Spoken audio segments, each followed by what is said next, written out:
Assalamualaikum warahmatullahi wabarakatuh. Selamat datang di channel Kotak Literasi, sebuah ruang untuk membuka wawasan, menajamkan pemahaman, dan menyalakan kembali semangat peradaban. Apa kabar sahabat literasi? Di zaman sekarang, kita sering melihat sesuatu yang berbeda dibandingkan masa lalu. Umat yang dulu dikenal pemberani, teguh, dan siap berkorban demi keyakinannya, kini perlahan terlihat melemah. Bukan berarti tidak ada yang baik, bukan berarti tidak ada yang kuat, tetapi jika dibandingkan dengan generasi awal Islam, ada sesuatu yang terasa hilang.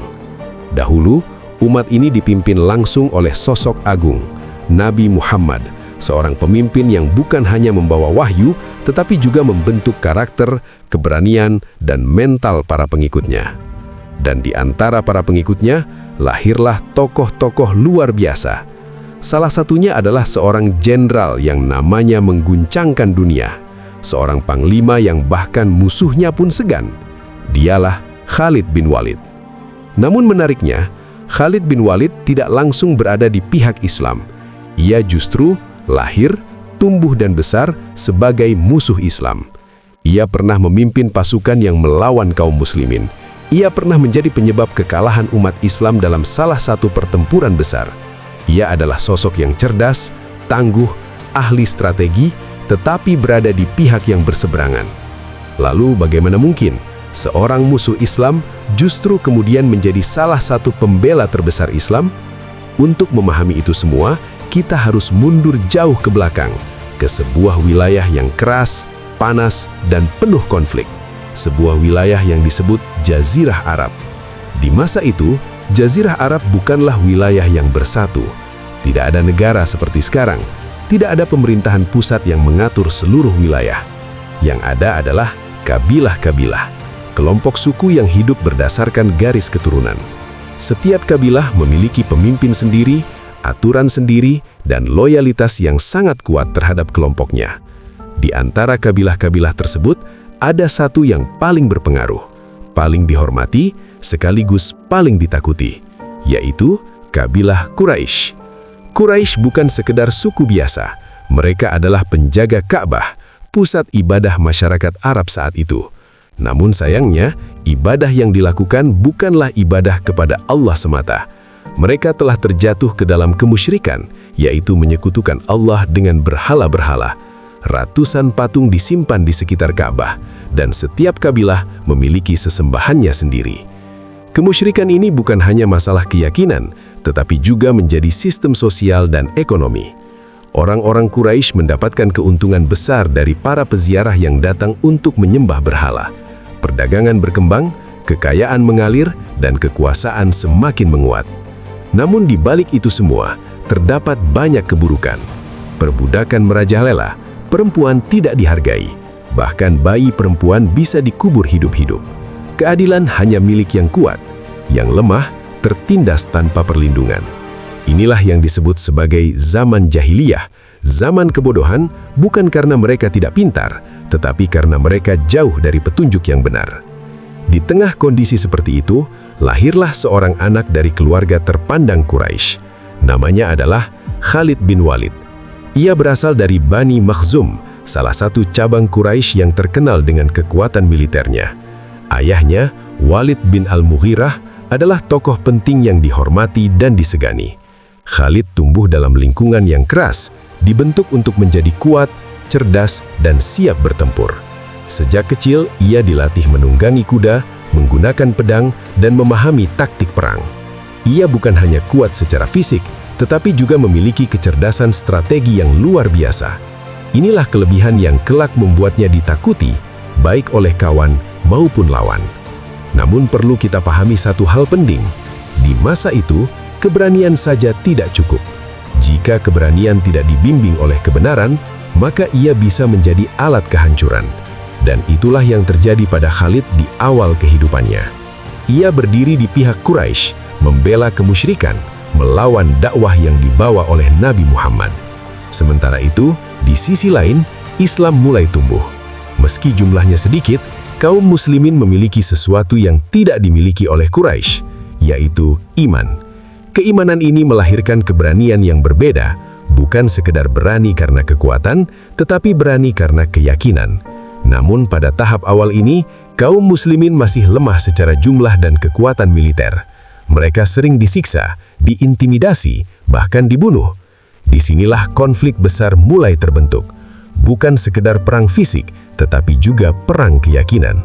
Di satu sisi, Quraisy dengan kekuatan, kekayaan, dan tradisi mereka. Di sisi lain, kaum muslimin dengan iman, kesabaran, dan keteguhan mereka. Dan di tengah pusaran konflik itu, nama Khalid bin Walid mulai muncul.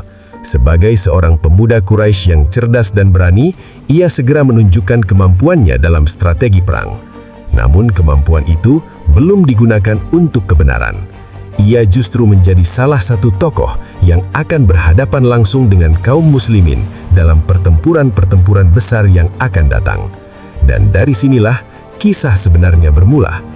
Kisah tentang bagaimana seorang musuh Islam perlahan akan berubah menjadi pedang Allah yang terhunus. Namun perubahan itu tidak terjadi dengan mudah. Ia harus melewati peperangan, konflik batin, dan peristiwa-peristiwa besar yang mengguncangkan sejarah. Di bagian selanjutnya, kita akan mulai masuk ke fase awal konflik terbuka antara Quraisy dan kaum muslimin, termasuk bagaimana peran Khalid bin Walid dalam pertempuran besar yang pertama kali mempertemukan kedua kekuatan ini.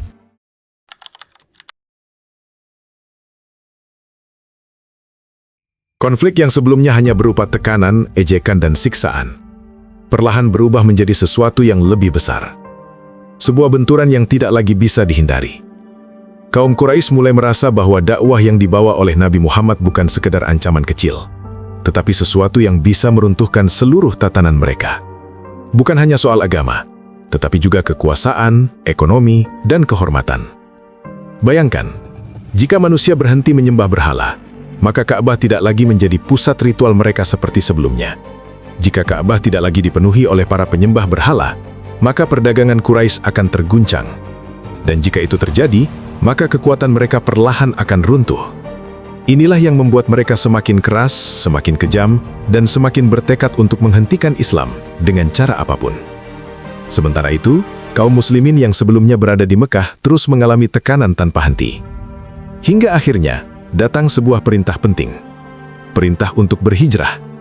Hijrah adalah perpindahan, namun bukan sekedar berpindah tempat. Hijrah adalah langkah besar meninggalkan kampung halaman demi mempertahankan iman. Kaum muslimin pun mulai meninggalkan Mekah menuju sebuah kota yang kelak akan menjadi pusat peradaban Islam, yaitu Madinah. Di sanalah, untuk pertama kalinya, kaum muslimin memiliki tempat yang lebih aman. Mereka mulai membangun mujtama, masyarakat, menyusun kekuatan, dan membentuk persatuan. Namun, Quraisy tidak tinggal diam. Mereka menganggap hijrah ini bukan pelarian, tetapi ancaman baru. Karena kini, kaum muslimin tidak lagi lemah seperti sebelumnya. Mereka mulai memiliki kekuatan dan potensi untuk menantang Quraisy secara terbuka. Disinilah, konflik berubah menjadi peperangan. Dan pertempuran besar pertama dalam sejarah Islam pun terjadi, yaitu Perang Badar. Perang Badar bukan sekedar pertempuran biasa.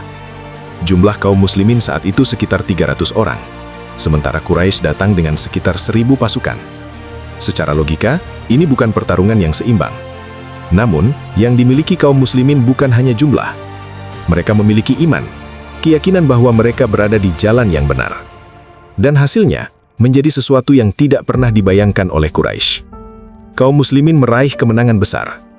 Banyak tokoh penting Quraisy terbunuh, dan ini menjadi pukulan telak bagi kehormatan mereka. Kemenangan ini bukan hanya kemenangan militer, tetapi juga kemenangan moral.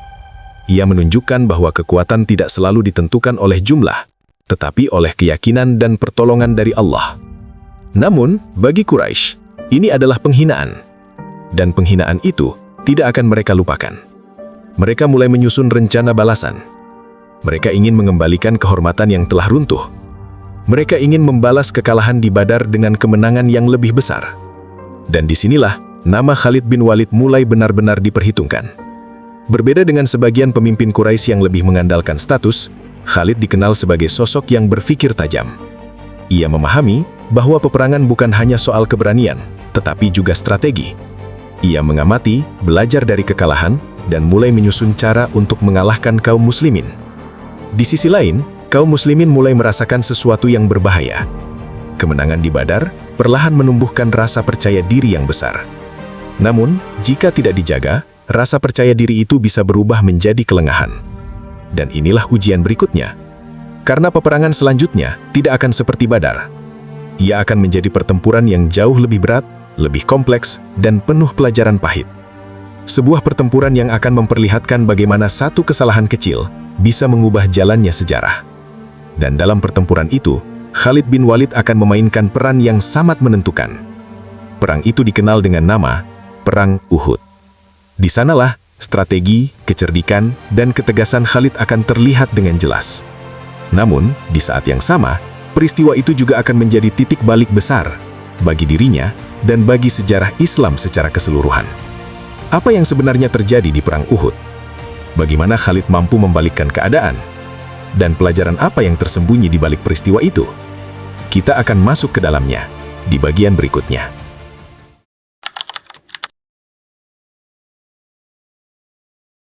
Apa yang terjadi setelah kemenangan di Perang Badar bukanlah akhir dari konflik. Justru, itu adalah awal dari ujian yang lebih besar. Kaum Quraisy tidak bisa menerima kekalahan itu. Bagi mereka, Badar adalah luka. Luka yang mengenai kehormatan, harga diri, dan kekuasaan mereka. Tokoh-tokoh besar mereka gugur. Nama-nama yang selama ini diagungkan jatuh di tangan kaum yang sebelumnya mereka anggap lemah. Dendam pun mulai tumbuh. Dendam yang tidak lagi bisa ditahan. Dendam yang menuntut balasan. Maka Quraisy mulai mempersiapkan diri. Mereka mengumpulkan pasukan, menyusun strategi, dan bertekad untuk menghapus rasa malu itu dengan kemenangan. Sementara itu, di Madinah, kaum muslimin juga bersiap. Namun ada sesuatu yang berbeda. Jika di Badar mereka berangkat dengan penuh ketundukan, kali ini sebagian mulai merasakan kepercayaan diri yang besar. Dan disinilah ujian itu dimulai. Pasukan Quraisy akhirnya bergerak menuju Madinah. Jumlah mereka sekitar 3.000 orang, jauh lebih besar dari sebelumnya. Di antara barisan mereka, ada seorang penunggang kuda yang tenang, tajam, dan penuh perhitungan. Dialah Khalid bin Walid. Pada saat itu, Khalid belum memeluk Islam, namun kemampuannya sudah terlihat jelas. Ia dipercaya memimpin pasukan kavaleri, pasukan berkuda yang bergerak cepat. Dalam dunia peperangan, kavaleri adalah penentu. Mereka bukan hanya bertarung, tetapi mengatur arah pertempuran. Dan Khalid adalah orang yang tepat untuk itu. Kaum muslimin pun keluar dari Madinah, menuju sebuah tempat bernama Uhud, sebuah daerah dengan gunung besar sebagai latarnya. Disinilah terjadi Perang Uhud. Sebelum pertempuran dimulai, Nabi Muhammad menyusun strategi dengan sangat cermat. Beliau menempatkan sebagian pasukan pemanah di sebuah bukit kecil. Jumlah mereka sekitar 50 orang. Perintahnya sangat jelas, sangat tegas. Jangan tinggalkan posisi, apapun yang terjadi. Baik kaum muslimin menang atau kalah, posisi itu tidak boleh ditinggalkan. Mengapa? Karena posisi itu adalah kunci.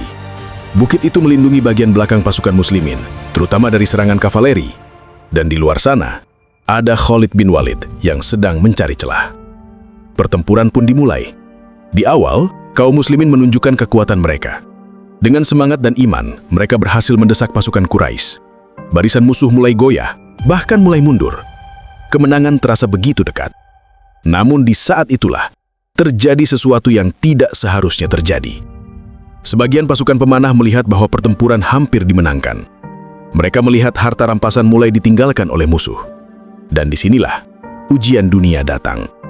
Sebagian dari mereka turun dari bukit, meninggalkan posisi yang telah diperintahkan untuk dijaga. Padahal perintah sudah sangat jelas. Namun keinginan sesaat mengalahkan ketaatan. Hanya sebagian kecil yang tetap bertahan di atas bukit. Dan di kejauhan, Khalid bin Walid melihat itu. Ia tidak gegabah. Ia tidak berburu-buru. Ia mengamati, memastikan, lalu mengambil keputusan. Inilah yang membedakan seorang jenderal biasa dengan seorang jenderal besar. Khalid memutar pasukan kavalerinya, mengitari medan perang, dan menyerang dari belakang. Sebuah serangan yang cepat, tepat, dan mematikan. Pasukan muslimin yang sedang fokus di depan tiba-tiba diserang dari arah yang tidak diterduga. Kekacauan pun terjadi. Barisan yang tadinya rapi menjadi terpecah. Yang tadinya unggul berubah menjadi terdesak. Dan di tengah kekacauan itu, muncul kabar yang mengguncangkan segalanya. bahwa Nabi Muhammad telah gugur. Kabar itu menyebar cepat, menghancurkan semangat sebagian pasukan. Padahal, itu tidak benar. Namun dalam perang, informasi bisa menjadi senjata. Sebagian kaum muslimin mulai goyah, sebagian mundur, sebagian lainnya tetap bertahan dengan penuh keyakinan. Pertempuran berubah total, dari hampir menang menjadi ujian yang sangat berat. Dan disinilah terlihat dua hal yang sangat penting. Di satu sisi, kita melihat kecerdikan Khalid bin Walid. Strateginya berhasil. Ia memanfaatkan celah sekecil apapun dan mengubah arah pertempuran. Namun di sisi lain, kita juga melihat kelemahan dari pihak musyrik. Mereka berperang bukan karena kebenaran, tetapi karena dendam, kesombongan, dan ambisi dunia. Kemenangan bagi mereka bukan untuk menegakkan keadilan, tetapi untuk memuaskan ego. Sementara kaum muslimin, meski mengalami ujian, mereka belajar sesuatu yang sangat besar. Bahwa kemenangan bukan hanya soal iman, tetapi juga ketaatan. Satu kesalahan kecil bisa membawa dampak yang sangat besar. Perang Uhud pun berakhir, bukan dengan kemenangan mutlak bagi Quraisy, dan bukan pula kemenangan bagi kaum muslimin. Namun ia meninggalkan luka, pelajaran, dan perubahan. Dan bagi Khalid bin Walid, ini adalah titik penting. Ia telah melihat langsung kekuatan kaum muslimin. Ia telah berhadapan dengan mereka, mengalahkan mereka dalam strategi. Namun, ada sesuatu yang mulai muncul dalam dirinya. Sebuah pertanyaan, apakah orang-orang seperti ini benar-benar bisa dikalahkan sepenuhnya? Atau justru mereka memiliki sesuatu yang lebih besar dari sekedar kekuatan? Pertanyaan itu belum terjawab, namun benihnya sudah mulai tumbuh. Dan dari sinilah, perjalanan Khalid bin Walid tidak lagi sekedar tentang peperangan, tetapi mulai masuk ke dalam perjalanan hati yang perlahan akan mengubah arah hidupnya. Di bagian berikutnya.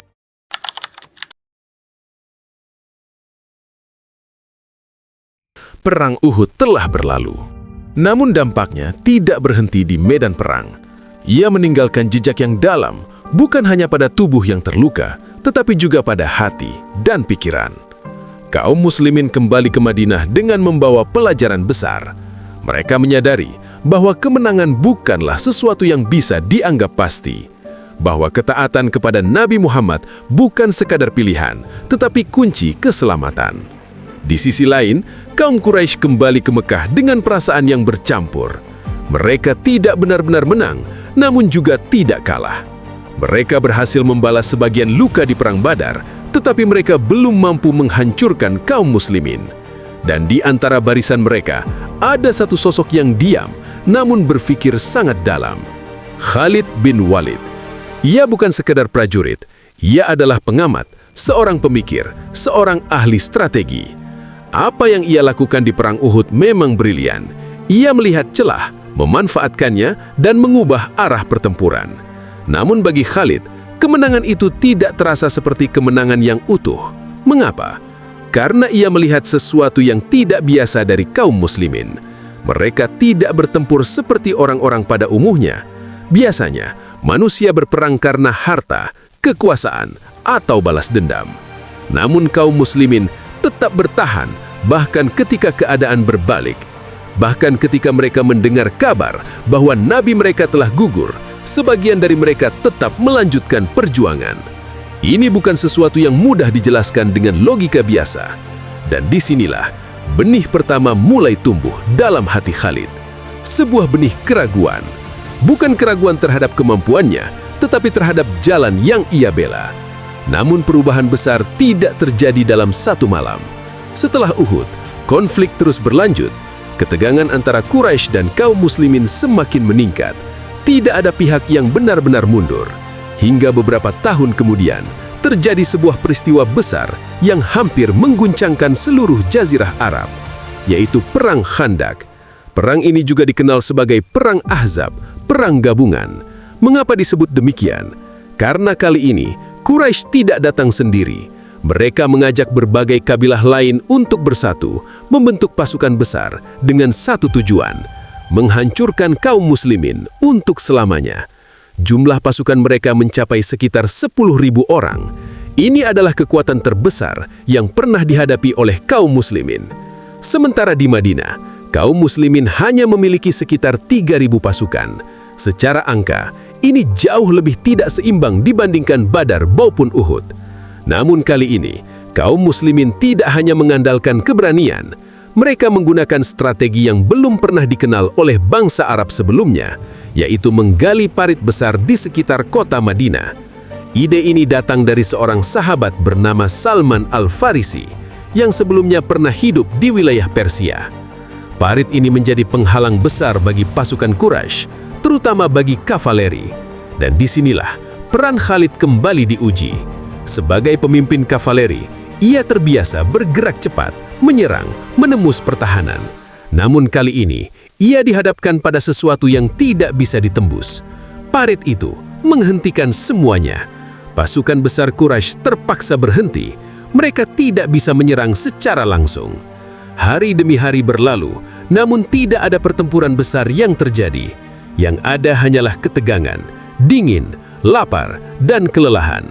Bagi kaum muslimin, ini adalah ujian kesabaran. Bagi Quraisy, ini adalah kebuntuan. Dan bagi Khalid, ini adalah pelajaran. Ia mulai melihat bahwa kaum muslimin tidak hanya kuat dalam iman, tetapi juga cerdas dalam strategi. Mereka tidak selalu menghadapi musuh secara langsung, tetapi mampu berpikir di luar kebiasaan. Perang Khandaq pun berakhir tanpa kemenangan bagi Quraisy. Angin kencang, badai, dan kekacauan memaksa mereka untuk mundur. Dan sejak saat itu, posisi Quraisy mulai melemah. Mereka tidak lagi menjadi pihak yang selalu menyerang, melainkan mulai bertahan. Sementara itu, kaum muslimin justru semakin kuat. Peristiwa demi peristiwa mulai membuka jalan bagi Islam. Dan puncaknya, terjadi sebuah momen yang sangat penting.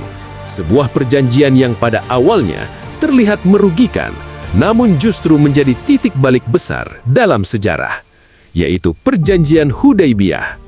Perjanjian ini membuat genjatan senjata antara Quraisy dan kaum muslimin. Sekilas, isi perjanjian ini tampak tidak menguntungkan bagi kaum muslimin. Namun di balik itu, terdapat strategi besar. Karena dengan adanya perdamaian, Islam bisa menyebar tanpa tekanan.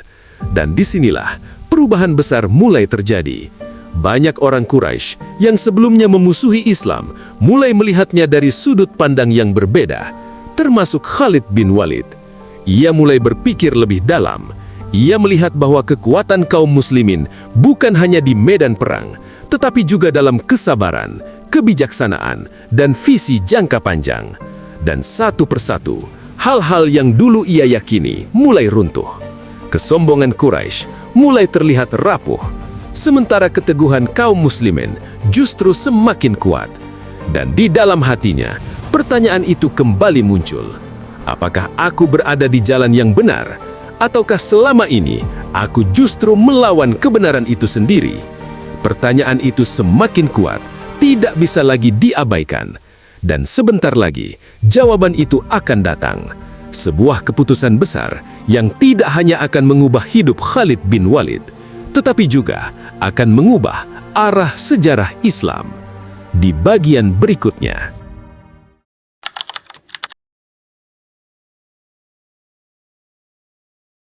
Namun, perubahan besar dalam hidup seseorang seringkali tidak datang dari peperangan, bukan dari pedang, bukan dari kemenangan, dan bukan pula dari kekalahan, melainkan dari sesuatu yang lebih halus, sebuah pesan yang menyentuh hati. Setelah perjanjian Hudaybiyah, suasana di Jazirah Arab mulai berubah. Untuk pertama kalinya, kaum muslimin dan Quraisy tidak saling menyerang. Ada jeda, ada ruang untuk berpikir. Dan di masa jeda inilah, Islam mulai menyebar dengan cara yang berbeda. Bukan dengan peperangan, tetapi dengan dakwah, dengan akhlak, dan dengan kebijaksanaan. Di Madinah, Nabi Muhammad tidak hanya membangun kekuatan militer, tetapi juga membangun hubungan. Beliau mengirim surat ke berbagai pemimpin, mengajak mereka kepada Islam. Namun, ada satu hal yang menarik. Di tengah semua itu, beliau juga memikirkan seseorang yang selama ini berdiri di barisan musuh. Seseorang yang cerdas, berani, dan memiliki pengaruh besar. Dialah Khalid bin Walid. Rasulullah melihat sesuatu dalam diri Khalid yang mungkin tidak dilihat oleh orang lain. Bukan hanya sebagai musuh, tetapi sebagai potensi. Sebagai seseorang yang jika berada di jalan yang benar, akan menjadi kekuatan besar bagi Islam. Dan disinilah sebuah langkah yang sangat lembut namun luar biasa terjadi. Rasulullah tidak mengirim pasukan untuk mengejar Khalid, tidak juga mengirim ancaman. Beliau justru mengirim pesan. Namun, pesan itu tidak disampaikan secara langsung. Ia disampaikan melalui seseorang yang sangat dekat dengan Khalid, yaitu saudaranya sendiri, Walid bin Walid. Walid bin Walid adalah saudara kandung Khalid bin Walid. Ia sebelumnya juga berada di pihak Quraisy dan bahkan pernah ikut dalam peperangan melawan kaum muslimin. Namun, setelah perang Badar, ia tertawan oleh kaum muslimin. Disinilah hidupnya mulai berubah. Ia melihat langsung bagaimana kaum muslimin memperlakukan tawanan. Tidak dengan kejam, tidak dengan balas dendam, tetapi dengan akhlak dan kemanusiaan. Dan dari situlah hidayah mulai masuk ke dalam hatinya. Walid bin Walid pun akhirnya memeluk Islam. Ia memilih jalan yang sebelumnya ia lawan. Dan sejak saat itu, ia tidak hanya menjadi seorang muslim, tetapi juga menjadi bagian dari perjuangan Islam. Kini, ia berdiri di sisi yang berbeda dari saudaranya sendiri. Namun ikatan darah tidak pernah benar-benar hilang, dan Rasulullah mengetahui itu. Beliau tahu bahwa hati seorang saudara bisa menjadi jalan masuk yang paling lembut. Maka, melalui Walid bin Walid, disampaikanlah sebuah pesan, sebuah salam dari Nabi Muhammad kepada Khalid bin Walid. Bayangkan itu, seorang yang selama ini memusuhi, yang pernah memimpin pasukan melawan kaum muslimin, yang menjadi bagian dari strategi yang menyulitkan umat Islam, justru mendapatkan salam dari orang yang ia lawan. Bukan ancaman, bukan kemarahan, tetapi salam. Dan bukan hanya itu, dalam pesan tersebut, Rasulullah juga menyampaikan sesuatu yang sangat dalam, bahwa beliau melihat kecerdasan Khalid, bahwa orang seperti Khalid tidak pantas untuk terus berada dalam kesesatan, bahwa jika ia menggunakan kemampuannya untuk kebenaran, maka ia akan menjadi sosok yang luar biasa. Ini bukan sekadar ajakan, ini adalah pengakuan. Pengakuan dari seorang nabi kepada seorang musuhnya. Dan kata-kata seperti itu tidak mudah diabaikan. Apalagi bagi seseorang seperti Khalid. Seorang yang hidup dengan kehormatan, dengan harga diri, dan dengan kesadaran akan kemampuannya. Pesan itu sampai kepadanya melalui saudaranya sendiri, melalui seseorang yang pernah berada di jalan yang sama dan kini telah berubah. Dan di saat itulah, sesuatu di dalam hati Khalid mulai bergerak lebih kuat. Bukan lagi sekadar pertanyaan, tetapi mulai menjadi kegelisahan. Mengapa orang yang aku lawan justru memuliakanku? Mengapa ia tidak membenciku, padahal aku telah memeranginya? Dan mengapa orang-orang yang dulu bersamaku satu persatu mulai meninggalkan jalan itu? Pertanyaan-pertanyaan itu tidak lagi bisa ia abaikan. Ia tidak lagi hanya seorang jenderal di medan perang. Ia kini menjadi seorang manusia yang sedang berperang dengan dirinya sendiri. Dan mungkin inilah awal dari pertempuran yang sebenarnya. Bukan antara dua pasukan, tetapi antara kebenaran dan keyakinan lama yang mulai runtuh, yang akan mencapai puncaknya di bagian berikutnya.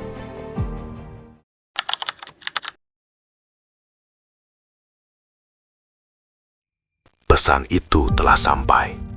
Bukan sekadar kata-kata, tetapi sebuah sentuhan yang mengenai sesuatu yang paling dalam. Sejak saat itu, hari-hari Khalid bin Walid tidak lagi sama. Di luar, ia tetap Khalid yang sama, seorang bangsawan Quraisy, seorang panglima kavaleri, seorang yang disegani dan dihormati.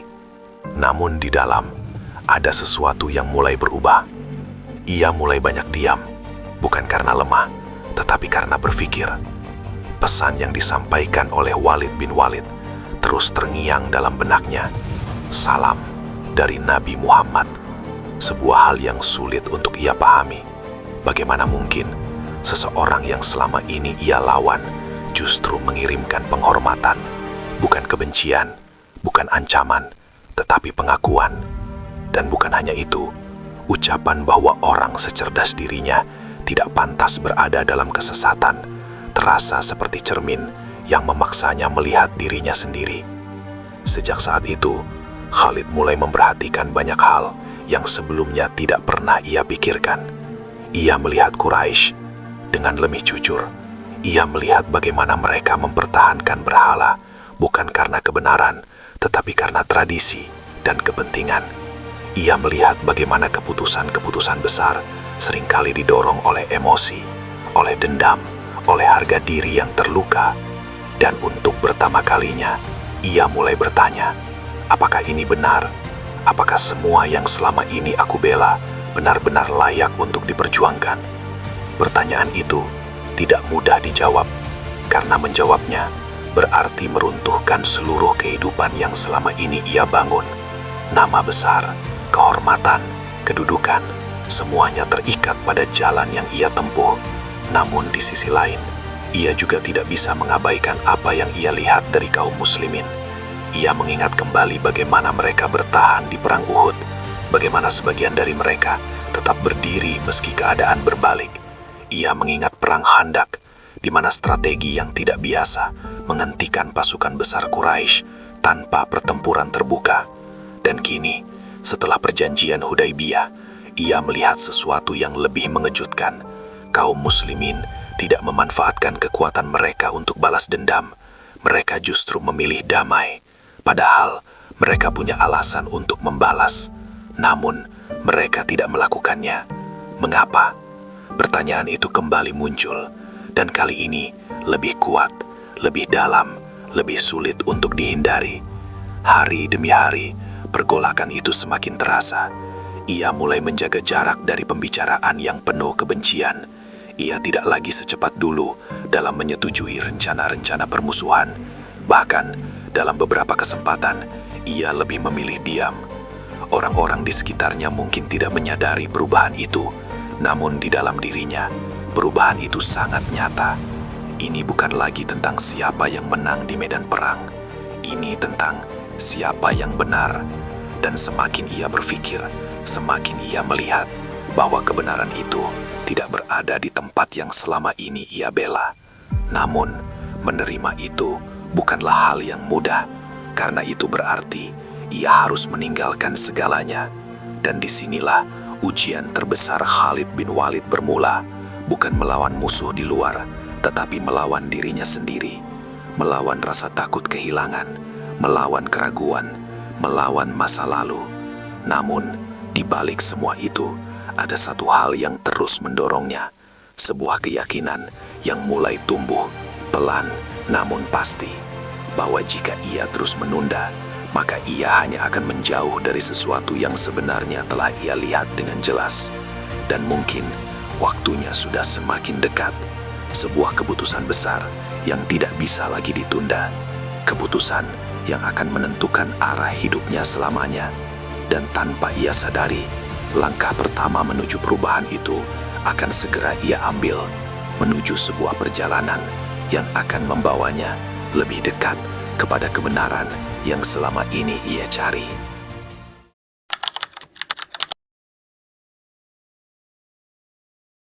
Malam itu terasa berbeda. Tidak ada suara pedang, tidak ada denting pertempuran, tidak ada teriakan perang. Namun, di dalam hati Khalid bin Walid terjadi sesuatu yang jauh lebih besar dari itu semua. Sebuah keputusan yang telah lama tertunda akhirnya mulai menemukan jalannya. Hari-hari penuh pertanyaan, keraguan, dan pergolakan telah membawanya pada satu titik. Ia tidak bisa lagi kembali seperti dulu. Ia tidak bisa lagi berpura-pura bahwa semua yang ia lihat tidak berarti apa-apa. Kebenaran itu sudah terlalu jelas. Namun, menerima kebenaran berarti meninggalkan segalanya. Dan itulah yang membuat langkah pertama terasa paling berat. Di Mekah, Khalid memiliki segalanya. Kehormatan, kedudukan, nama besar. Namun semua itu kini terasa kosong. Karena untuk pertama kalinya, ia melihat bahwa semua itu berdiri di atas sesuatu yang rapuh. Dan di malam itu, tanpa keramaian, tanpa pengumuman, ia mulai bersiap. Bukan sebagai jenderal, bukan sebagai pemimpin pasukan, tetapi sebagai seorang manusia yang sedang mencari kebenaran. Langkah itu sunyi, namun berat. Ia meninggalkan Mekah, bukan karena takut, tetapi karena yakin bahwa ia harus pergi. Perjalanan itu bukan sekedar perpindahan tempat. Ini adalah perjalanan hati. Perjalanan meninggalkan masa lalu, menuju sesuatu yang belum sepenuhnya ia pahami, namun ia yakini sebagai kebenaran. Di tengah perjalanan itu, takdir mempertemukannya dengan seseorang.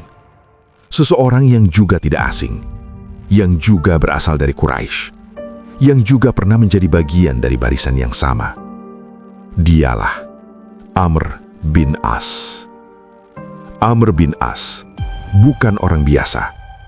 Ia adalah sosok yang cerdas, ahli diplomasi, dan memiliki pengaruh besar. Ia juga pernah menjadi salah satu penentang Islam. Namun kini, ia berada di jalan yang sama dengan Khalid. Bukan lagi sebagai musuh, tetapi sebagai pencari. Ketika mereka bertemu, tidak banyak kata yang diperlukan, karena mereka memahami satu sama lain. Apa yang sedang mereka rasakan, apa yang sedang mereka cari, semuanya terasa sama. Dan dalam pertemuan itu, mereka menyadari satu hal penting, bahwa mereka tidak sendirian, bahwa apa yang mereka rasakan bukanlah kelemahan, tetapi justru tanda bahwa hati mereka masih hidup. Perjalanan pun berlanjut, dan di tengah perjalanan itu, mereka bertemu lagi dengan seseorang, Uthman bin Talha. Ia juga berasal dari Quraisy dan memiliki kedudukan penting. Ia adalah penjaga kunci Ka'bah, sebuah posisi yang sangat dihormati di kalangan Quraisy.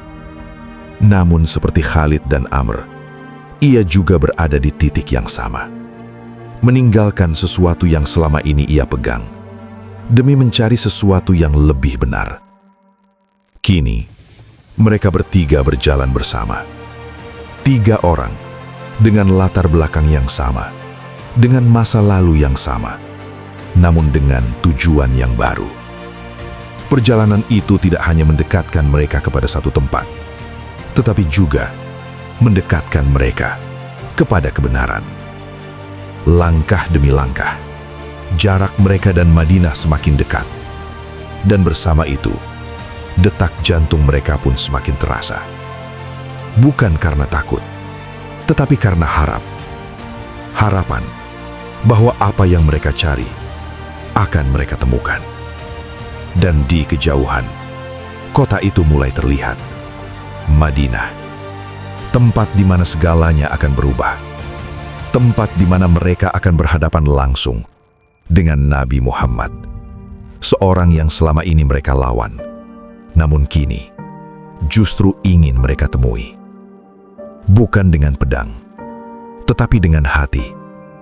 Dan saat langkah mereka semakin dekat, tidak ada lagi keraguan. Yang tersisa hanyalah satu hal, sebuah momen yang akan mengubah segalanya. Namun, apa yang akan terjadi saat mereka benar-benar bertemu. Bagaimana reaksi Rasulullah? Dan bagaimana keputusan yang akhirnya akan diambil oleh Khalid? Semua itu akan terjawab di bagian berikutnya.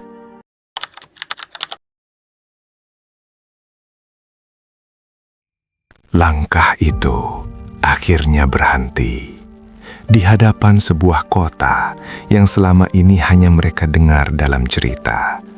Madinah, kota yang dahulu menjadi tujuan hijrah, kota yang kini menjadi pusat kekuatan Islam, dan kota yang akan menjadi saksi perubahan besar dalam hidup mereka. Khalid bin Walid berdiri, menatap ke arah dalam kota itu. Tidak ada pasukan, tidak ada barisan perang, hanya langkah kaki dan detak jantung yang terasa lebih cepat dari biasanya. Di sampingnya, Amr bin As dan Uthman bin Talhah, 3 orang yang dahulu berada di barisan yang sama, kini berdiri di ambang keputusan terbesar dalam hidup mereka. Mereka masuk ke dalam Madinah. Suasana kota itu berbeda. Tidak seperti Mekah yang penuh dengan hiruk-pikuk perdagangan dan kebanggaan suku. Madinah terasa lebih tenang, lebih hangat, lebih hidup dengan sesuatu yang tidak terlihat oleh mata, tetapi terasa oleh hati. Dan di sanalah mereka menuju satu tempat di mana seorang manusia agung berada, Nabi Muhammad. Kabar kedatangan mereka sampai kepada Rasulullah, dan ketika nama Khalid bin Walid disebut, reaksi beliau bukan kemarahan, bukan pula kecurigaan, melainkan sebuah keyakinan. Beliau berkata bahwa orang seperti Khalid tidak mungkin selamanya terhalang dari kebaikan. Kalimat itu bukan hanya menunjukkan harapan, tetapi juga menunjukkan bagaimana Rasulullah melihat manusia. Beliau melihat potensi, melihat masa depan, melihat apa yang bisa seseorang menjadi, bukan hanya apa yang pernah ia lakukan. Dan ketika akhirnya Khalid berdiri di hadapan Nabi Muhammad, sejenak waktu seolah berhenti. Inilah orang yang selama ini ia lawan. Inilah orang yang pernah ia hadapi di medan perang. Namun di hadapannya kini tidak ada pedang, tidak ada kebencian. Yang ada hanyalah ketenangan. Dan Khalid yang selama ini dikenal tegas, kuat, dan tidak pernah ragu, kini berdiri dengan perasaan yang berbeda. Ia tidak lagi datang sebagai musuh. Ia datang sebagai seorang pencari kebenaran. Perlahan ia mendekat, dan dengan suara yang tidak lagi dipenuhi kesombongan, ia menyampaikan apa yang selama ini ia rasakan. Tentang pencariannya, tentang keraguannya, tentang keyakinan yang kini mulai ia temukan.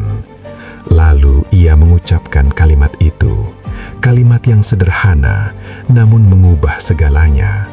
Kalimat syahadat.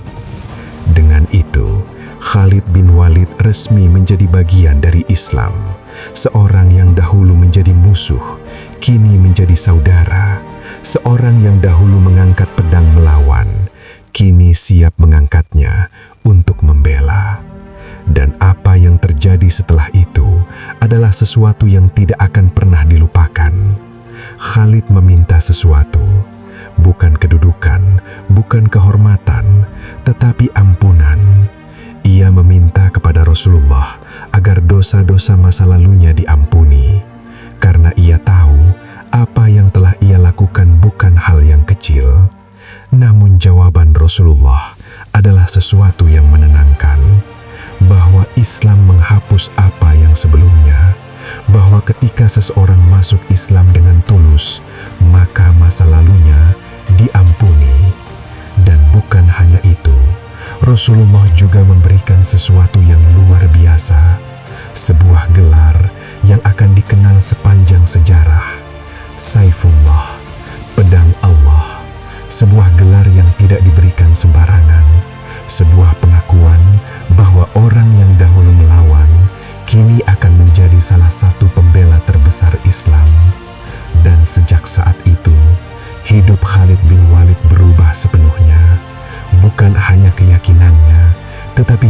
arah perjuangannya.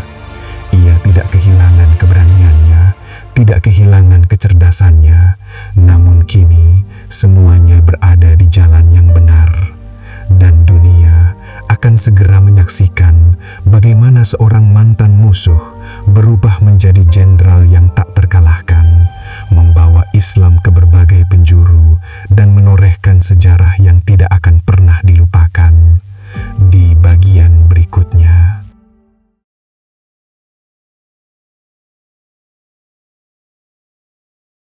Tidak semua orang yang baru saja menemukan kebenaran langsung diuji.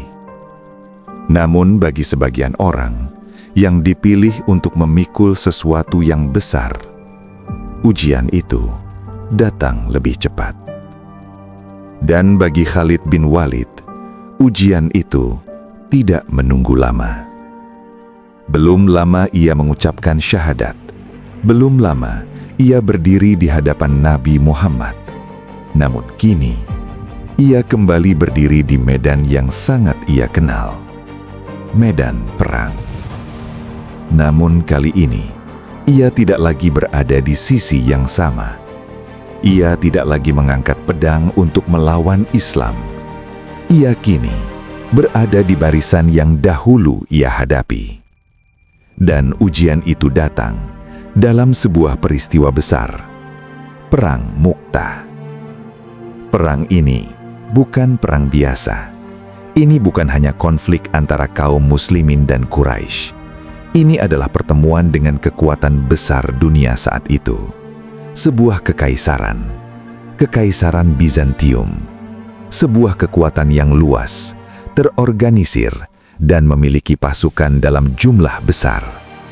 Jika Jazirah Arab hanyalah bagian kecil dari dunia, maka Bizantium adalah salah satunya. Dan kini, kaum muslimin yang jumlahnya jauh lebih sedikit harus berhadapan dengan kekuatan sebesar itu. Pasukan muslim sekitar 3.000 orang, sementara lawan mereka disebut-sebut mencapai puluhan ribu. Perbedaan yang tidak seimbang. Namun peperangan ini bukan dimulai karena ambisi, melainkan karena sebuah peristiwa. Terbunuhnya utusan Rasulullah. Dalam tradisi saat itu, membunuh utusan adalah pelanggaran besar, dan ini tidak bisa dibiarkan. Maka pasukan pun dikirim. Rasulullah menunjuk para pemimpin secara berurutan. Pertama Zaid bin Harithah. Jika ia gugur, maka digantikan oleh Ja'far bin Abi Thalib. Dan jika ia gugur, maka digantikan oleh Abdullah bin Rawahah. Nama Khalid bin Walid belum ada dalam daftar itu. Ia masih seorang yang baru. Namun, takdir memiliki rencana lain. Pertempuran pun dimulai, dan seperti yang telah ditetapkan, satu persatu pemimpin itu gugur. Zaid bin Harithah gugur. Ja'far bin Abi Thalib gugur dengan keberanian luar biasa. Abdullah bin Rawahah juga menyusul. Pasukan muslim kehilangan pemimpin. Dalam situasi seperti itu, yang biasanya terjadi adalah kekacauan, kehilangan arah, kehilangan komando, dan akhirnya kehancuran. Namun di tengah situasi itu, muncul satu nama, Khalid bin Walid. Ia tidak maju karena ambisi, tidak juga karena ingin dikenal. Ia maju karena keadaan menuntut. Karena jika tidak ada yang mengambil alih, maka pasukan ini bisa hancur. Dan disinilah, untuk pertama kalinya, sebagai seorang muslim, Khalid memimpin. Ia melihat keadaan. Ia memahami bahwa melanjutkan pertempuran secara langsung hanya akan membawa kehancuran. Ini bukan tentang keberanian semata. Ini tentang kecerdasan, tentang membaca situasi, tentang mengetahui kapan harus bertahan dan kapan harus bergerak. Malam itu, ia menyusun strategi, sebuah strategi yang tidak biasa.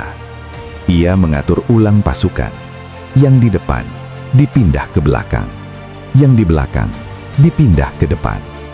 Keesokan harinya, musuh melihat sesuatu yang berbeda. Mereka mengira bahwa pasukan Muslim mendapat bala bantuan, sebuah ilusi yang diciptakan dengan kecerdikan. Dan dalam kondisi itu, Khalid perlahan menarik pasukan, bukan lari, tetapi mundur dengan terhormat, menyelamatkan pasukan dari kehancuran yang hampir pasti. Sebuah keputusan yang tidak semua orang berani ambil, karena bagi sebagian orang, mundur adalah tanda kekalahan. Namun bagi Khalid, mundur adalah bagian dari kemenangan. Kemenangan dalam menjaga nyawa pasukan, kemenangan dalam strategi, dan kemenangan dalam kepemimpinan.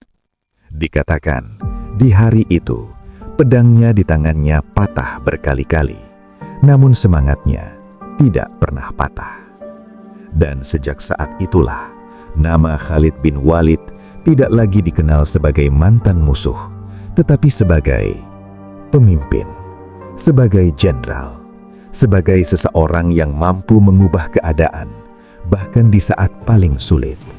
Dan gelar yang diberikan oleh Nabi Muhammad, Saifullah, tidak lagi hanya sekedar kata. Ia telah terbukti di medan perang. Namun, ini baru awal, karena dunia belum melihat sepenuhnya apa yang mampu dilakukan oleh Khalid bin Walid.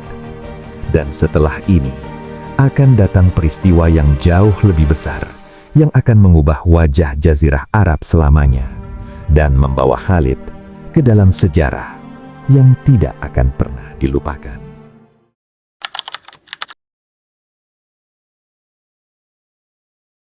Terkadang, kemenangan terbesar dalam hidup seseorang bukanlah ketika ia menaklukkan musuhnya, melainkan ketika ia kembali ke masa lalunya dan berhasil berdiri sebagai orang yang berbeda. Dan bagi Khalid bin Walid, momen itu akhirnya tiba. Sebuah peristiwa besar yang akan mengubah wajah Jazirah Arab selamanya. Fathu Makkah. Kota Mekah yang dahulu menjadi pusat kekuatan Quraisy, yang dahulu menjadi tempat di mana Khalid berdiri membela berhala, kini berada di ambang perubahan. Pasukan kaum muslimin bergerak menuju Mekah, bukan dengan kesombongan, bukan dengan dendam, tetapi dengan ketenangan dan keyakinan. Jumlah mereka besar, kekuatan mereka tidak bisa lagi diremehkan.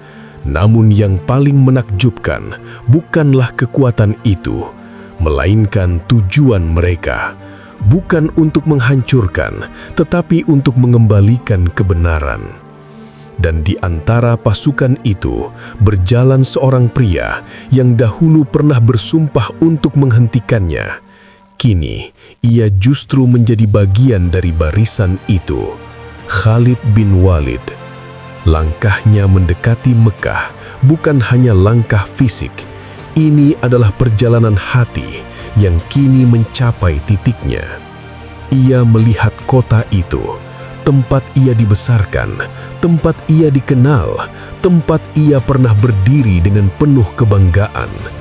Namun kini, ia datang bukan sebagai pembela kesyirikan, ia datang sebagai pembela tauhid. Di bawah kepemimpinan Nabi Muhammad, pasukan dibagi menjadi beberapa bagian, dan Khalid diberi tanggung jawab, sebuah kepercayaan. Ia memimpin salah satu sayap pasukan. Ini bukan sekedar posisi, ini adalah bukti bahwa kepercayaan telah diberikan kepadanya, bahwa masa lalunya tidak menghalangi perannya di masa kini. Namun, meski penaklukan ini dikenal dengan kedamaiannya, bukan berarti tidak ada perlawanan.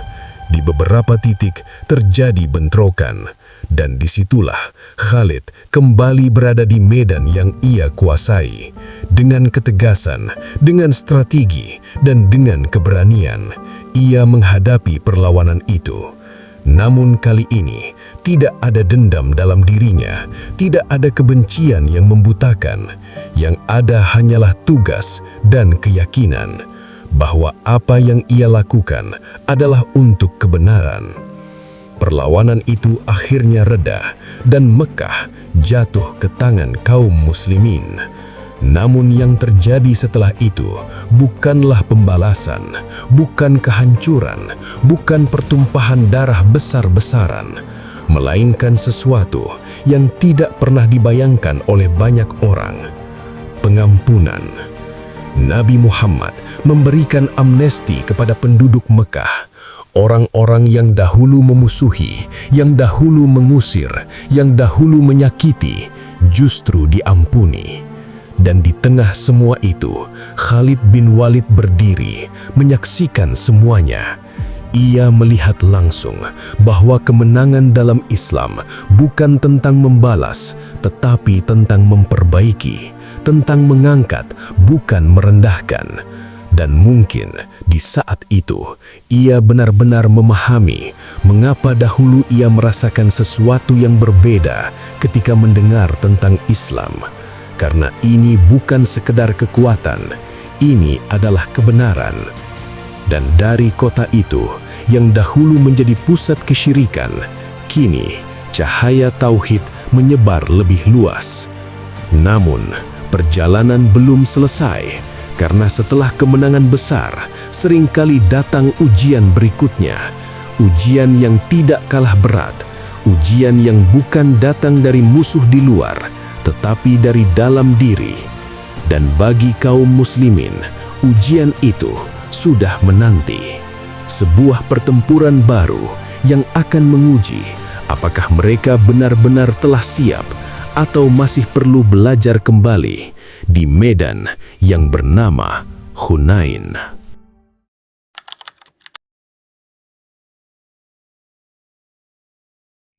Kemenangan terkadang membawa ketenangan. Namun, dalam banyak keadaan, kemenangan juga membawa ujian yang tidak terlihat. Setelah Fathu Makkah, kaum muslimin berada di posisi yang belum pernah mereka rasakan sebelumnya. Mereka kuat, mereka banyak, dan untuk pertama kalinya, hampir seluruh jazirah Arab mulai tunduk. Namun, di balik itu semua, ada sesuatu yang perlahan muncul. Perasaan cukup, perasaan yakin bahwa kemenangan akan selalu berpihak kepada mereka.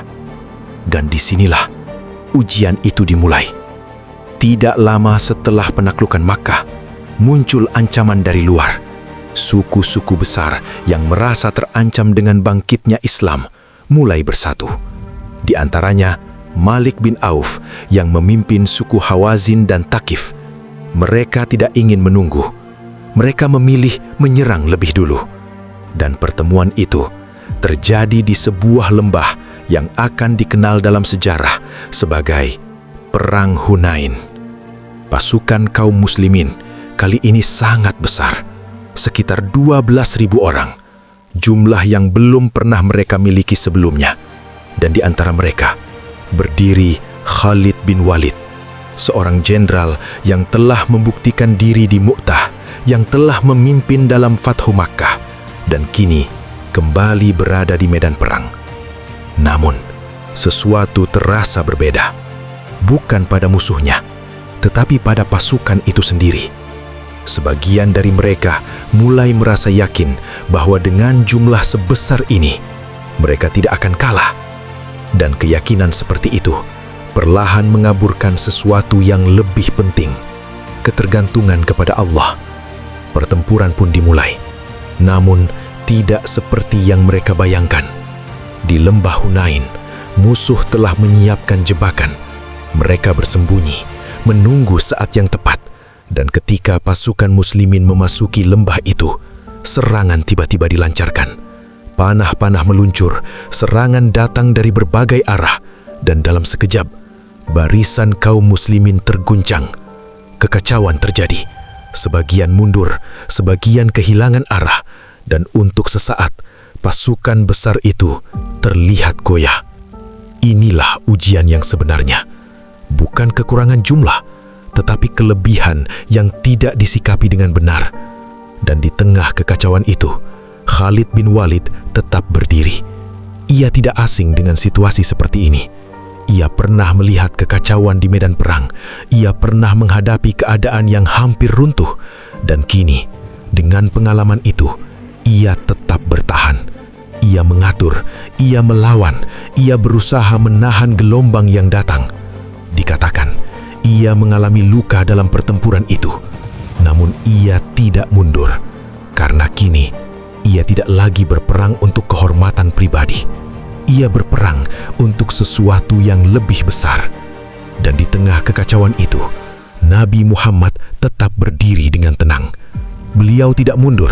Beliau memanggil para sahabat, mengumpulkan kembali pasukan, dan perlahan keadaan mulai berubah. Kaum muslimin mulai kembali.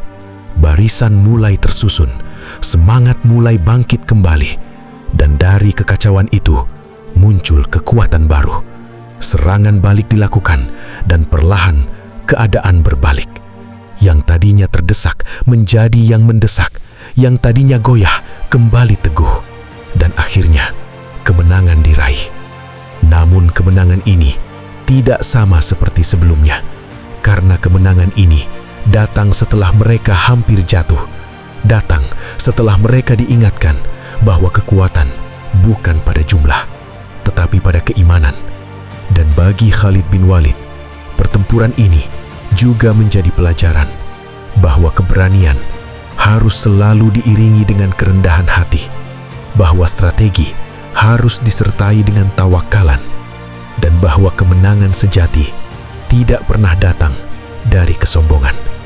Namun, perjalanan Khalid belum mencapai puncaknya, karena setelah ini, ia tidak hanya akan menghadapi suku-suku Arab, tetapi juga dua kekuatan terbesar dunia.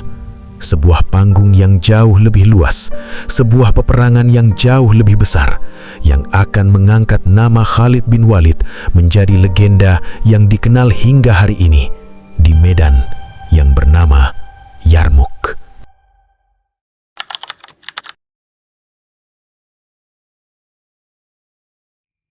Setelah semua itu, setelah perang Hunain, setelah berbagai ujian dan berbagai kemenangan, perjalanan Khalid bin Walid tidak berhenti. Justru, ia baru saja memasuki babak yang jauh lebih besar. Jika sebelumnya pertempuran terjadi di Jazirah Arab, maka kini cakrawala itu terbuka lebih luas. Dunia di luar sana menyimpan kekuatan-kekuatan besar yang selama ini tidak tersentuh. Dan di antara kekuatan itu, berdiri dua raksasa dunia. Di barat, Kekaisaran Bizantium, dan di timur, Kekaisaran Sasania. Dua kekaisaran besar yang telah berdiri selama berabad-abad, yang memiliki pasukan besar, pengalaman perang yang panjang, dan wilayah yang luas. Jika dibandingkan, kaum muslimin masih terlihat kecil. Namun, sejarah tidak selalu ditentukan oleh ukuran. Kadang, ia ditentukan oleh keyakinan dan oleh orang-orang yang berani berdiri di tengah arus besar itu. Dan di antara mereka, ada satu nama yang mulai dikenal bukan hanya di Jazirah Arab, tetapi juga di luar sana. Khalid bin Walid. Namun sebelum semua itu, terjadi sebuah peristiwa besar, sebuah kehilangan yang mengguncangkan kaum muslimin. Wafatnya Nabi Muhammad. Peristiwa ini bukan sekedar kehilangan seorang pemimpin. Ini adalah ujian keimanan, karena bagi sebagian orang, Islam terasa begitu kuat karena adanya Rasulullah di tengah mereka. Dan ketika beliau wafat, muncul keraguan, muncul keguncangan, bahkan muncul pemberontakan. Sebagian kabilah memilih keluar dari Islam, sebagian menolak membayar zakat, dan sebagian lagi mengikuti nabi-nabi palsu. Situasi ini mengancam persatuan yang telah dibangun dengan susah payah. Dan disinilah muncul kepemimpinan baru. Abu Bakar As-Siddiq, seorang sahabat dekat Rasulullah yang dikenal dengan keteguhan dan kejujurannya. Di saat banyak orang ragu, Abu Bakar justru berdiri tegas. Ia memutuskan bahwa perpecahan ini tidak bisa dibiarkan.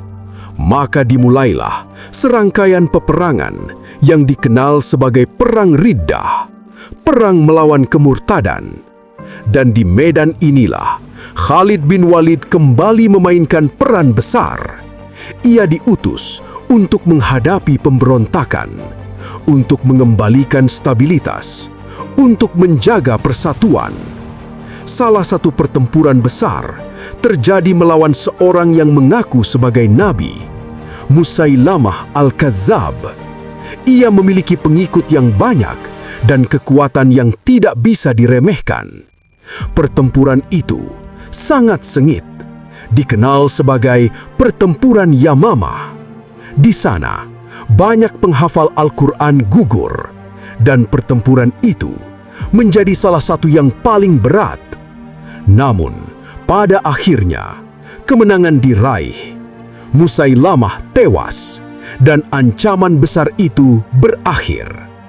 Dari pertempuran-pertempuran itu, nama Khalid semakin dikenal, bukan hanya sebagai jenderal, tetapi sebagai penentu, sebagai orang yang dikirim ketika keadaan sulit.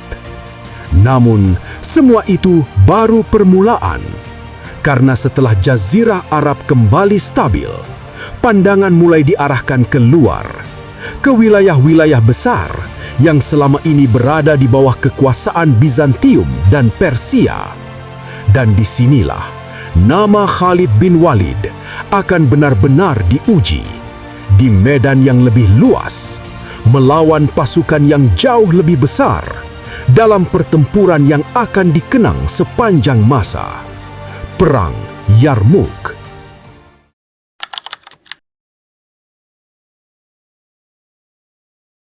Perang Yarmuk bukan sekadar pertempuran biasa. Ia adalah titik balik yang akan menentukan arah sejarah. Di satu sisi, berdiri pasukan kaum muslimin yang jumlahnya terbatas, dipimpin oleh para sahabat yang telah ditempa oleh berbagai ujian. Dan di sisi lain, berdiri kekuatan raksasa dunia, Kekaisaran Bizantium, dengan pasukan yang jauh lebih besar, lebih lengkap, dan lebih berpengalaman. Mereka datang bukan hanya untuk bertempur, tetapi untuk menghentikan penyebaran kekuatan baru yang mulai mengguncangkan wilayah mereka. Medan Yarmuk menjadi saksi, sebuah dataran luas dengan lembah-lembah curam yang bisa menjadi keuntungan atau justru bencana. Awalnya, komando pasukan muslimin dipimpin oleh beberapa panglima. Namun melihat besarnya ancaman, dibutuhkan satu komando yang kuat. Dan disinilah nama itu kembali disebut, Khalid bin Walid. Ia dipanggil untuk mengambil alih kepemimpinan. Bukan tanpa alasan, Khalid telah membuktikan dirinya di berbagai medan, cepat, tegas, dan mampu membaca situasi. Namun yang dihadapinya kali ini bukan lawan biasa. Pasukan Bizantium dipimpin oleh jenderal-jenderal berpengalaman. Salah satunya Vahan, seorang panglima yang memahami strategi perang besar. Hari-hari sebelum pertempuran dipenuhi ketegangan. Utusan dikirim, negosiasi dilakukan, namun perang tidak bisa dihindari. Dan ketika pertempuran dimulai, gelombang demi gelombang serangan terjadi. Pasukan Bizantium mengandalkan jumlah. Mereka mencoba menekan dari berbagai sisi. Namun, Khalid tidak melawan dengan cara biasa. Ia menyusun pasukan dengan fleksibilitas. Ia menciptakan unit cadangan bergerak yang bisa berpindah dengan cepat, menutup celah, menolong bagian yang terdesak, dan menyerang balik di waktu yang tepat. Strategi ini membuat pasukan Muslim tetap bertahan meskipun terus ditekan. Hari demi hari berlalu, pertempuran semakin sengit. Debu memenuhi udara, teriakan menggema, dan keberanian diuji sampai batasnya. Namun, yang menjadi titik penentu bukan hanya kekuatan, melainkan ketahanan dan kecerdikan. Khalid melihat sesuatu, sebuah celah. Ia memanfaatkan medan, angin, dan posisi pasukan lawan. Pada satu momen penting, ia melancarkan serangan balik besar, terkoordinasi, cepat, dan menghantam titik lemah musuh. Pasukan Bizantium mulai goyah. Barisan mereka yang sebelumnya kokoh mulai pecah. Dan ketika panik muncul, situasi berubah drastis. Banyak dari mereka terdesak ke arah lembah curam. Kekacauan tidak terhindarkan, dan pada akhirnya kemenangan berpihak kepada kaum muslimin. Perang Yarmuk berakhir dengan hasil yang mengejutkan dunia. Sebuah pasukan kecil mengalahkan kekuatan besar. Dampaknya tidak kecil. Wilayah Suriah mulai lepas dari kekuasaan Bizantium, dan pintu menuju wilayah yang lebih luas terbuka. Nama Khalid bin Walid kini bukan hanya dikenal di Jazirah Arab, tetapi juga ditakuti, dihormati, diakui, bahkan oleh musuh-musuhnya. Namun, menariknya, di puncak kejayaannya terjadi sesuatu yang tak terduga, sebuah keputusan yang mengejutkan banyak orang. Khalid bin Walid dicopot dari jabatannya sebagai panglima oleh Umar bin Khattab. Mengapa? Padahal ia baru saja memenangkan salah satu pertempuran terbesar. Apakah ini karena kesalahan, ataukah ada alasan lain yang jauh lebih dalam? Dan bagaimana reaksi Khalid ketika ia harus melepaskan kekuasaan di saat namanya sedang berada di puncak? Kisahnya belum selesai.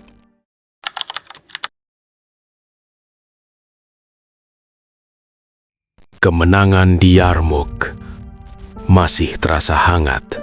Debu peperangan mungkin telah reda, namun gema namanya masih bergema di mana-mana. Khalid bin Walid, seorang jenderal yang tak pernah kalah. Namanya disebut dengan kagum bahkan oleh mereka yang dahulu menjadi musuhnya. Dan justru di titik inilah sebuah keputusan besar turun. Keputusan yang tidak semua orang siap menerimanya. Dari pusat kekuasaan kaum muslimin, datang sebuah perintah dari seorang khalifah, pemimpin yang dikenal tegas, adil, dan sangat menjaga kemurnian hati umat. Umar bin Khattab. Ia mengirimkan surat. Isinya singkat, namun mengguncangkan. Khalid bin Walid dicopot dari jabatannya sebagai panglima, bukan karena kekalahan, bukan karena kesalahan strategi, bukan pula karena pengkhianatan. Justru di saat ia berada di puncak kejayaan, keputusan ini membuat banyak orang bertanya, mengapa? Apakah Umar tidak melihat jasanya? Apakah kemenangan demi kemenangan itu tidak cukup? Namun, jawabannya bukan pada medan perang. Jawabannya ada pada hati manusia. Umar bin Khattab melihat sesuatu yang mungkin tidak semua orang sadari. Ia melihat bahwa sebagian orang mulai menggantungkan harapan bukan lagi sepenuhnya kepada Allah, tetapi kepada Khalid. Mereka mulai berkata, selama ada Khalid, kita pasti menang. Kalimat yang terdengar biasa, namun berbahaya, karena perlahan ia menggeser keyakinan dari Tuhan kepada manusia, Dan Umar tidak ingin itu terjadi. Ia ingin umat ini memahami bahwa kemenangan bukan karena siapa panglimanya, tetapi karena pertolongan Allah. Maka keputusan itu diambil berat, namun perlu. Surat itu sampai kepada Khalid di tengah suasana perang, di tengah pasukan yang masih mengandalkannya. Dan bayangkan, seorang jenderal besar yang terbiasa memerintah tiba-tiba menerima perintah untuk turun. Apa yang ia lakukan? Apakah ia marah? Apakah ia kecewa? Apakah ia menolak? Tidak. Ia menerima tanpa perlawanan, tanpa keluhan, tanpa drama. Ia tidak berkata, "Ini tidak adil." Ia tidak berkata, "Aku yang memenangkan semua ini." Tidak. Ia justru menunjukkan sesuatu yang jauh lebih besar daripada kemenangan di medan perang. Ia menunjukkan kemenangan atas dirinya sendiri. Khalid bin Walid meletakkan jabatannya dan tetap berada di medan perang. Namun kali ini bukan sebagai panglima, melainkan sebagai prajurit biasa. Ia tetap mengangkat pedang, tetap maju ke garis depan, tetap bertempur, seolah-olah tidak ada yang berubah. Padahal segalanya telah berubah, dan disitulah letak kebesarannya. Bukan saat ia memimpin ribuan pasukan, tetapi saat ia mampu menundukkan egonya. Orang-orang yang melihat itu terdiam. Mereka menyaksikan langsung apa arti keikhlasan, apa arti ketaatan, apa arti perjuangan yang sebenarnya. Bahwa yang ia bela bukan jabatan, bukan nama besar, tetapi agama. Keputusan Umar yang awalnya terasa berat, perlahan mulai dipahami bahwa ini bukan tentang menurunkan Khalid, tetapi menjaga umat. Dan Khalid tidak membantah itu.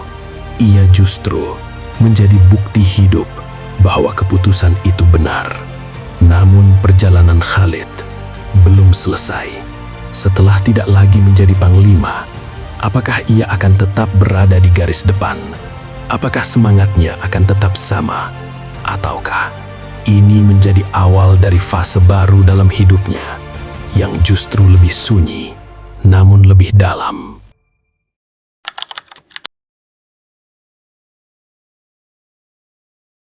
Setelah keputusan itu, semuanya berubah, bukan pada tujuan, bukan pada perjuangan, tetapi pada posisi. Khalid bin Walid yang dahulu berdiri di depan, memberi komando dan mengatur strategi, kini berjalan di antara barisan, tanpa sorotan, tanpa gelar, tanpa kekuasaan. Namun ada satu hal yang tidak berubah, semangatnya. Ia tetap berada di medan perang, di wilayah Syuriah yang saat itu masih terus bergejolak. Sisa-sisa kekuatan Kekaisaran Bizantium masih mencoba bertahan, melawan dan merebut kembali wilayah yang telah hilang. Di tengah semua itu, Khalid tetap ada, bukan sebagai panglima, tetapi sebagai prajurit. Ia berdiri sejajar dengan mereka yang dulu menerima perintah darinya. Ia bergerak bersama barisan, bukan lagi di depan, tetapi di dalam. Mungkin bagi sebagian orang, ini adalah penurunan. Namun bagi Khalid, ini bukan kehilangan. Ini adalah ujian. Ujian tentang niat, tentang tujuan. Apakah ia berjuang karena jabatan atau karena sesuatu yang lebih besar? Jawabannya terlihat jelas. Ia tetap mengangkat pedang, tetap maju, tetap bertaruh nyawa, seolah-olah ia masih seorang panglima.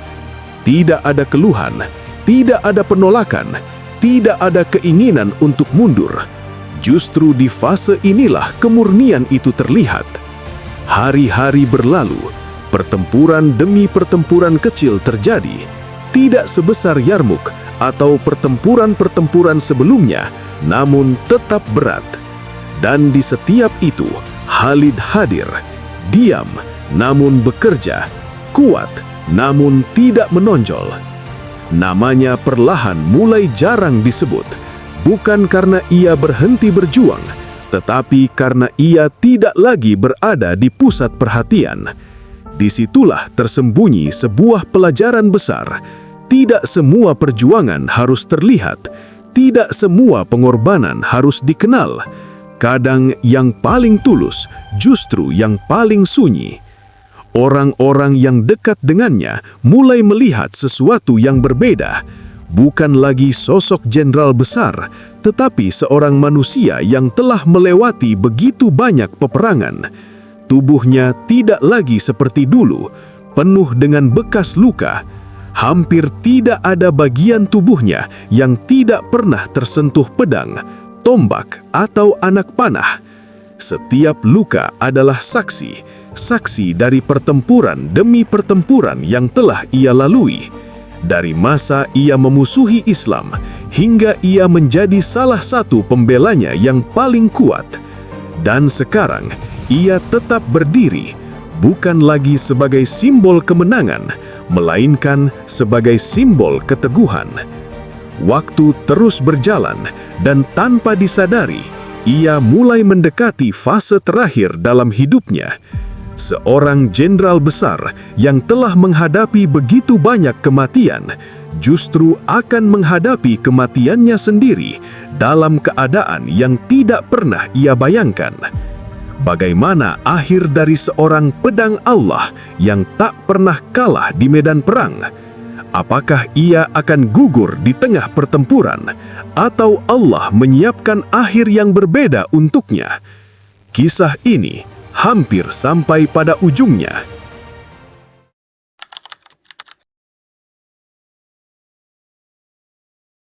Waktu akhirnya sampai pada titik itu.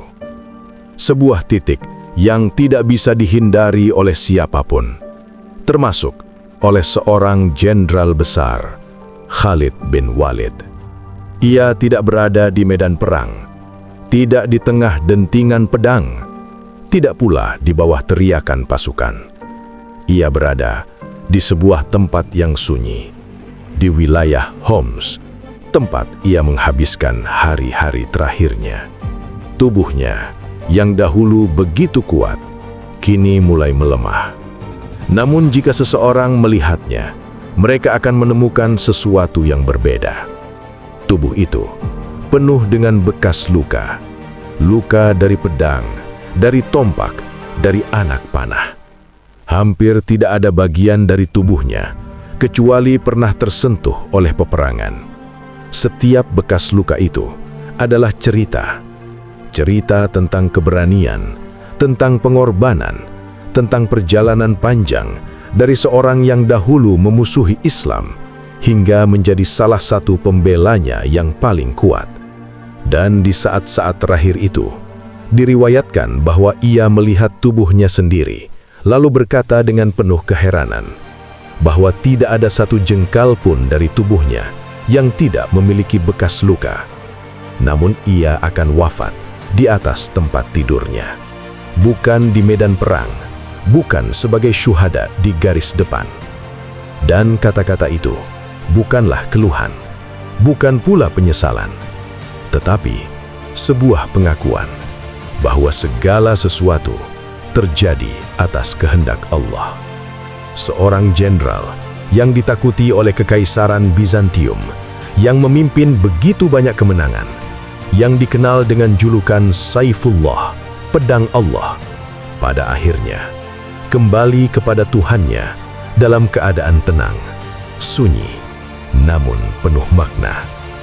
Dan ketika kabar itu tersebar, orang-orang pun mengenangnya, bukan hanya sebagai panglima, tetapi sebagai sosok yang utuh, yang berjuang bukan untuk dirinya sendiri. Diriwayatkan pula bahwa Abu Bakar As-Siddiq pernah memuji Khalid dengan ungkapan yang penuh kekaguman, bahwa wanita yang melahirkan laki-laki seperti Khalid adalah wanita yang sangat beruntung. Ungkapan itu bukan sekedar pujian, tetapi pengakuan atas keberanian, keteguhan, dan pengorbanan yang luar biasa. Sahabat literasi, sampai di titik ini, kita tidak hanya melihat sejarah, kita melihat cermin yang memantulkan siapa kita hari ini. Dahulu, umat ini memiliki sosok seperti Khalid, berani, tegas, tidak gentar menghadapi siapapun selama berada di jalan yang benar. Mereka tidak takut kehilangan dunia, karena yang mereka cari adalah ridho Allah. Namun hari ini, kita hidup di zaman yang berbeda.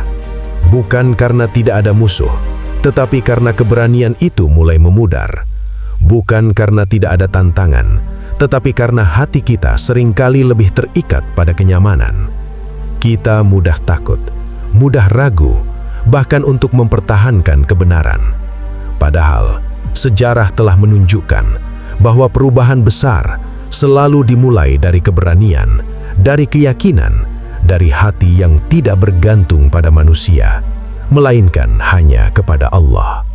Khalid bin Walid telah pergi, namun kisahnya tidak seharusnya berhenti sebagai cerita.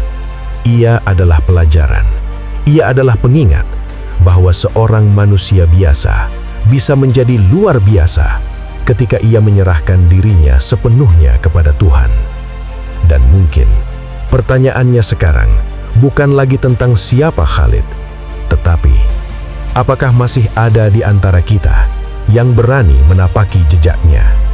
Sahabat literasi, inilah akhir dari perjalanan panjang seorang jenderal besar. Dari seorang penentang menjadi pembela, dari panglima menjadi prajurit, dari gemuruh peperangan menuju kesunyian kematian. Namun satu hal yang tidak pernah berubah, ia tetap seorang pejuang. Terima kasih telah menyimak perjalanan ini bersama Kotak Literasi. Wassalamualaikum warahmatullahi wabarakatuh.